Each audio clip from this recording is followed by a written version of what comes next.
नमस्कार दोस्तों, स्वागत है आपका हमारे YouTube चैनल पर। आज हम पढ़ेंगे 1 मार्च 2026 के महत्वपूर्ण करंट अफेयर्स, जो सभी प्रतियोगी परीक्षाओं के लिए बेहद महत्वपूर्ण हैं। तो चलिए शुरू करते हैं। पहला प्रश्न है, विश्व व्यापार संगठन WTO का 14वां मंत्री स्तरीय सम्मेलन 2026 में कहाँ आयोजित किया जा रहा है? विकल्प हैं A. Geneva Switzerland, B. Yaounde Cameroon, C. Nai Delhi Bharat, D. Abu Dhabi संयुक्त अरब अमीरात। सही उत्तर है बी. Yaounde Cameroon. विश्व व्यापार संगठन WTO का 14वां मंत्री स्तरीय सम्मेलन 2026 में अफ्रीकी देश कैमरून की राजधानी याओंडे में आयोजित किया जाएगा। ये महत्वपूर्ण है क्योंकि ये अफ्रीका में होने वाला पहला WTO मंत्री स्तरीय सम्मेलन होगा। अगला प्रश्न है, अंतर्राष्ट्रीय शून्य अपशिष्ट दिवस 2026 का आधिकारिक विषय यानी थीम क्या था? विकल्प हैं ए. ई कचरा प्रबंधन, बी. प्लास्टिक प्रदूषण से निपटना, सी. सतत विकास और पर्यावरण, डी. खाद्य अपशिष्ट। सही उत्तर है डी. खाद्य अपशिष्ट। अंतर्राष्ट्रीय शून्य अपशिष्ट दिवस 2026 का मुख्य विषय खाद्य अपशिष्ट रखा गया है, जिसका उद्देश्य वैश्विक स्तर पर भोजन की बर्बादी को रोकना और इसके पर्यावरणीय प्रभावों के प्रति जागरूकता बढ़ाना है। अगला प्रश्न है, एशियाई मुक्केबाजी चैंपियनशिप 2026 का आयोजन किस शहर में किया जा रहा है? विकल्प हैं A. Ulan Bator Mongolia, B. Tashkent Uzbekistan, C. Nai Delhi Bharat, D. Amman Jordan. सही उत्तर है ए. Ulan Bator Mongolia. एशियाई मुक्केबाजी चैंपियनशिप 2026 की मेजबानी मंगोलिया की राजधानी उलान बटोर द्वारा की जा रही है। इस प्रतियोगिता में एशिया भर के शीर्ष मुक्केबाज भाग ले रहे हैं। अगला प्रश्न है, अहमद अबुल घैत के स्थान पर अरब लीग का नया महासचिव किसे नियुक्त किया गया है? विकल्प हैं ए. बान की मून, बी. नबील अल अरबी, सी. बशर अल असद, डी. नबील फहमी। सही उत्तर है डी. नबील फहमी। मिस्र के पूर्व विदेश मंत्री नबील फहमी को अरब देशों के महत्वपूर्ण क्षेत्रीय संगठन अरब लीग का नया महासचिव नियुक्त किया गया है। उन्होंने अहमद अबुल घैत का स्थान लिया है। अगला प्रश्न है, प्राचीन जैन कलाकृतियों और विरासत को संरक्षित करने के उद्देश्य से नवनिर्मित सम्राट संप्रति संग्रहालय कहाँ स्थित है? विकल्प हैं A. Koba Gandhinagar Gujarat, B. Pawapuri Nalanda Bihar, C. Mount Abu Rajasthan, D. Shravanabelagola Karnataka. सही उत्तर है ए. कोबा गांधीनगर गुजरात।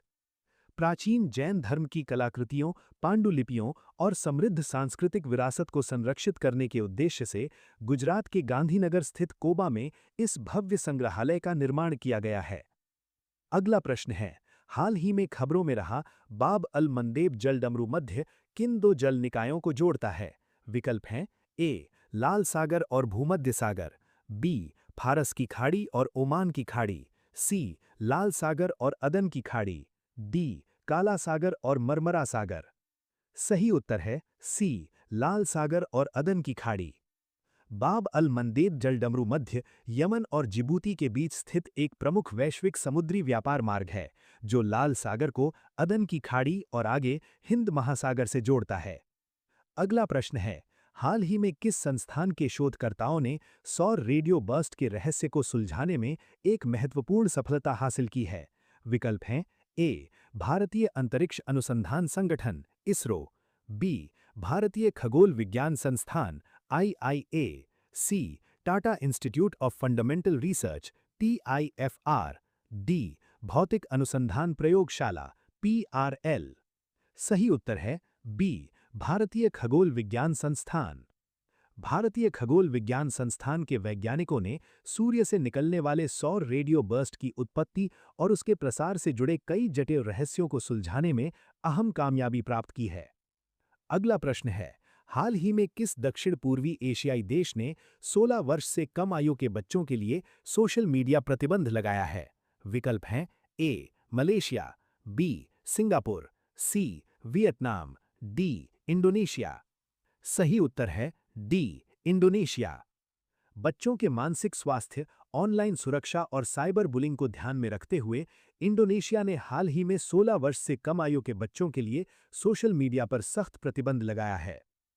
अगला प्रश्न है, हाल ही में भारतीय पुरातत्व सर्वेक्षण एएसआई ने ऐतिहासिक बलिराजगढ़ स्थल पर खुदाई शुरू की है। ये स्थल किस राज्य में है? विकल्प हैं ए. उत्तर प्रदेश, बी. बिहार, सी. मध्य प्रदेश, डी. राजस्थान। सही उत्तर है बी. बिहार। बलिराजगढ़ एक अत्यंत प्राचीन और ऐतिहासिक पुरातात्विक स्थल है जो बिहार के मधुबनी जिले में स्थित है। एएसआई द्वारा यहां की जा रही खुदाई से प्राचीन भारतीय इतिहास के कई नए तथ्य सामने आने की उम्मीद है। अगला प्रश्न है, हाल ही में जारी किए गए 2025 के डेटा के अनुसार भारत में बेरोजगारी दर गिरकर कितने प्रतिशत रह गई है? विकल्प हैं ए. 6.5%, बी. 7.2%, सी. 5.8%, डी. 6.8%। सही उत्तर है ए. 6.5%। नवीनतम आर्थिक आंकड़ों और रोजगार रिपोर्टों के अनुसार रोजगार सृजन में सुधार के कारण भारत में बेरोजगारी की दर में गिरावट दर्ज की गई है और ये 6.5% के स्तर पर आ गई है। अगला प्रश्न है, कोरिंगा वन्यजीव अभयारण्य किस राज्य में स्थित है जो हाल ही में ऑलिव रिडले कछुओं के अंडों के सफल संरक्षण के लिए खबरों में था?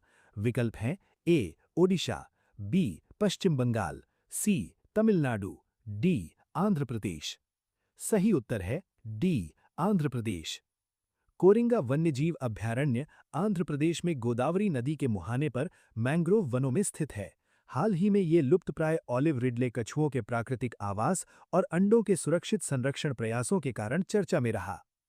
अगला प्रश्न है, हाल ही में किस राज्य की पुलिस ने जबरन वसूली कॉल और साइबर अपराध पर अंकुश लगाने के लिए मोबाइल एप्लीकेशन अभेद्य लॉन्च किया है?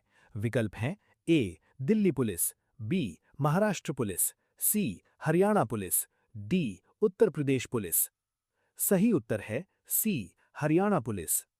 बढ़ते साइबर अपराधों, ऑनलाइन ठगी और जबरन वसूली जैसी घटनाओं पर त्वरित और प्रभावी कार्रवाई करने के उद्देश्य से हरियाणा पुलिस ने अभेद्य ऐप विकसित किया है। अगला प्रश्न है, हाल ही में वर्ल्ड आर्चरी द्वारा प्रतिष्ठित para Archer of the year 2025 पुरस्कार से किसे सम्मानित किया गया है?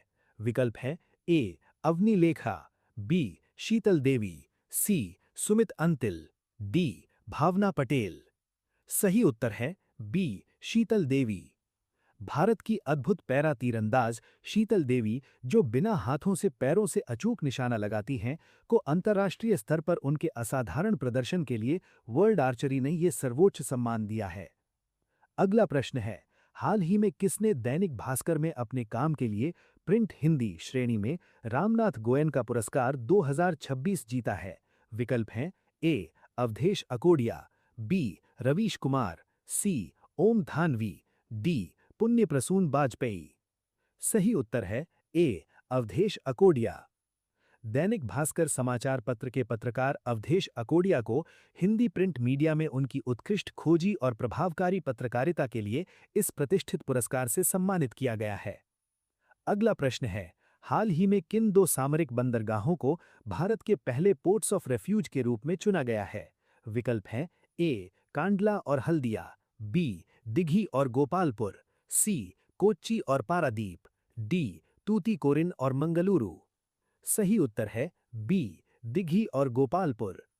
समुद्री सुरक्षा को मजबूत और आपात स्थिति में संकटग्रस्त जहाजों को सुरक्षित आश्रय प्रदान करने के लिए महाराष्ट्र के दिघी और ओडिशा के गोपालपुर बंदरगाहों को भारत के पहले पोर्ट्स ऑफ रेफ्यूज के रूप में नामित किया गया है। दोस्तों, अगर आपको ये वीडियो उपयोगी लगा हो तो वीडियो को लाइक करें, चैनल को सब्सक्राइब करें और इसे अपने दोस्तों के साथ जरूर शेयर करें। धन्यवाद।